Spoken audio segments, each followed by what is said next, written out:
Hello everybody, I am Shanta Sheila Nair, a retired bureaucrat having been in the Indian Administrative Service for more than 4 decades almost and worked for another 7, 8 years after retirement.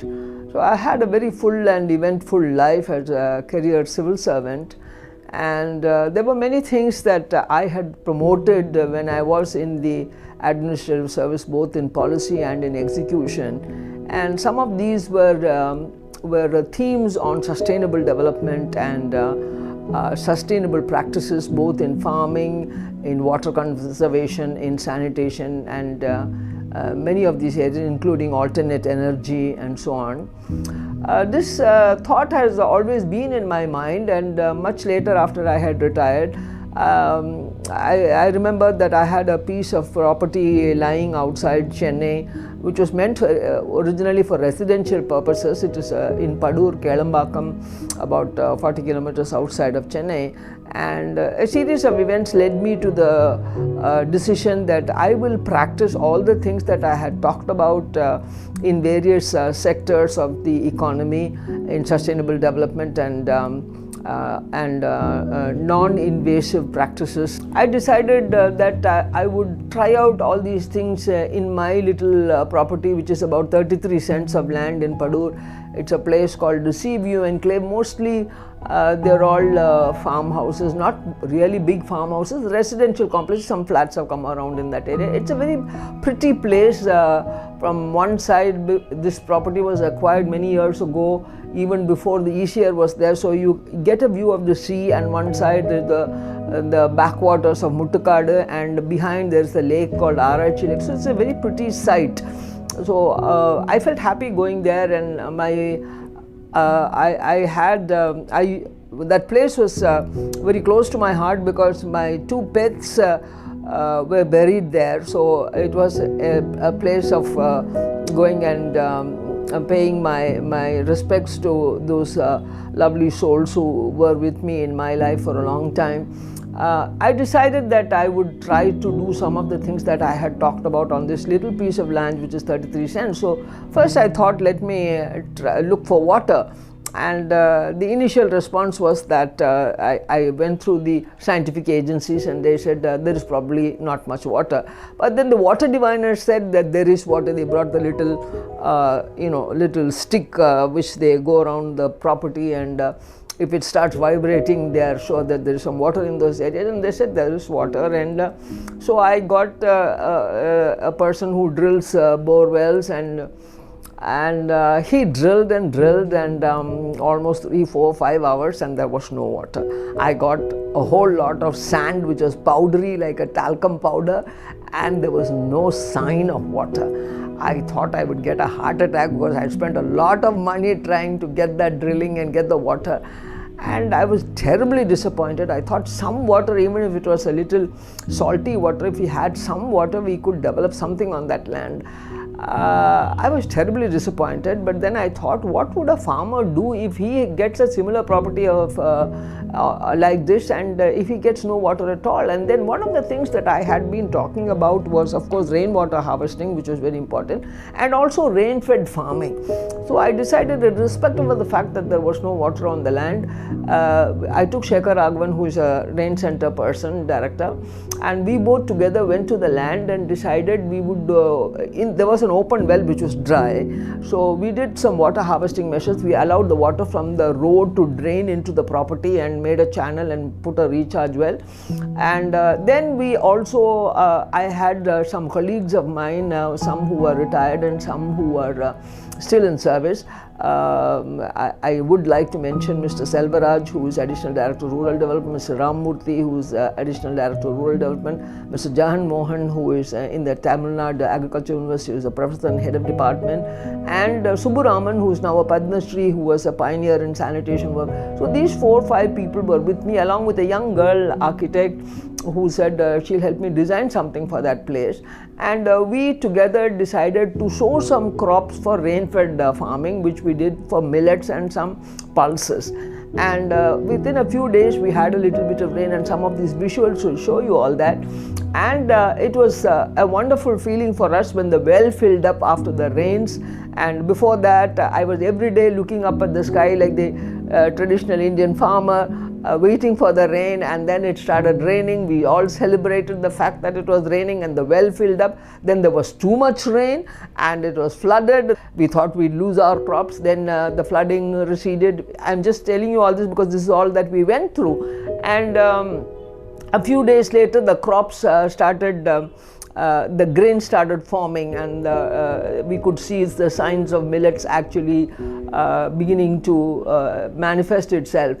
And then in that place, we had some water, and we could do some rain-fed crops. It was evident. We put up an eco-sand toilet, which Subbaraman told us, and of course I knew I had been promoting it. It's a waterless composting toilet, and with the water harvesting, we also did a fish pond where we could rear some fish. We went through some problems with that because that leaked and all the water drained in because it was a sandy soil, and then we had to get a better quality of some kind of a rubber sheet, a plastic sheet to prevent the water from seeping into the ground. And we went through the processes, and some of these visuals will show you all that. And then we introduced some fish there.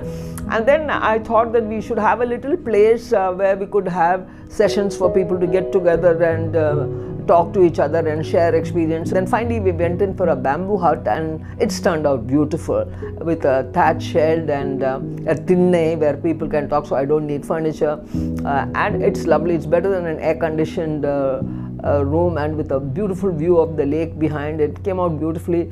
And then we did solar lighting because I do believe, and we could see that without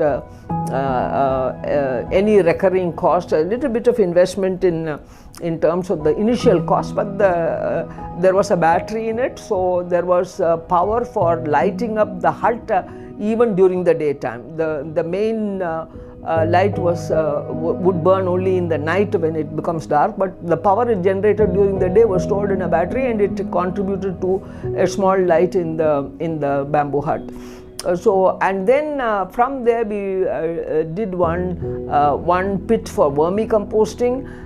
We divided the land into a small stretch of a Miyawaki forest so that we can show how trees can be grown. We followed that up with a Nakshatra park where our nakshatras, which is our stars under which we are supposed to be born. That's the Indian nakshatra, not Cancer, Taurus and all that, but Rohini, Bharini, all those stars. So every person has a star, and every star has a tree. But we put up a nakshatra park so that people can come and identify with the tree and feel emotionally connected with the tree. And then we did a herbal park with some 20 varieties of herbs, which are all, which can grow in rain-fed conditions and almost dry conditions. So we developed all this. Then we also put up a beehive. 2 beehives, and it was a wonderful experience getting the bees, because we have to get the bees before it was sunrise. So at 3 o'clock in the morning, me and Janmohan were there putting the bees in place so that they don't wake up and fly away. And then as the sun rose, the bees came out, and we put up 2 beehives there. Initially we had to give them some sugar solution because there were not enough flowers around. Then I was told that the bees will become lazy if you give them sugar solution. They have to go and look for the honey, and they can travel up to 2 kilometers. So we stopped the sugar solution. Now the bees are like good bees are supposed to be. They are not lazy. They are working very hard and producing the honey. Then we put up a biogas plant where we are using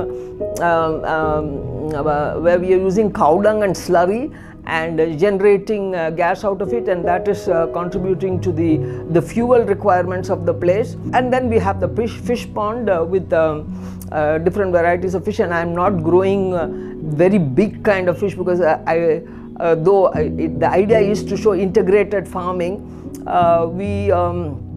I personally didn't want to grow fish and then catch it and eat it.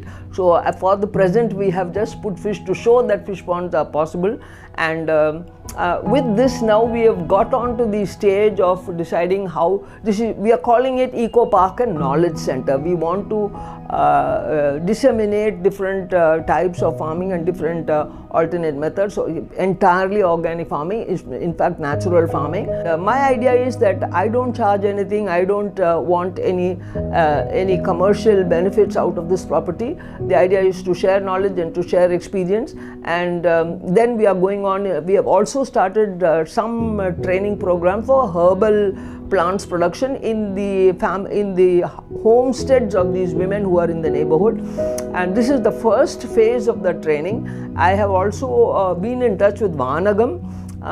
Their representative here has come and seen the farm. We are seeing whether this is Nammalvar's farm in near Trichy, and also Inba Seva Sangam, which is also in Kadavur. So we want to tie up with them and see how they can use this place as a center for disseminating, because their places are in Trichy and Karur districts.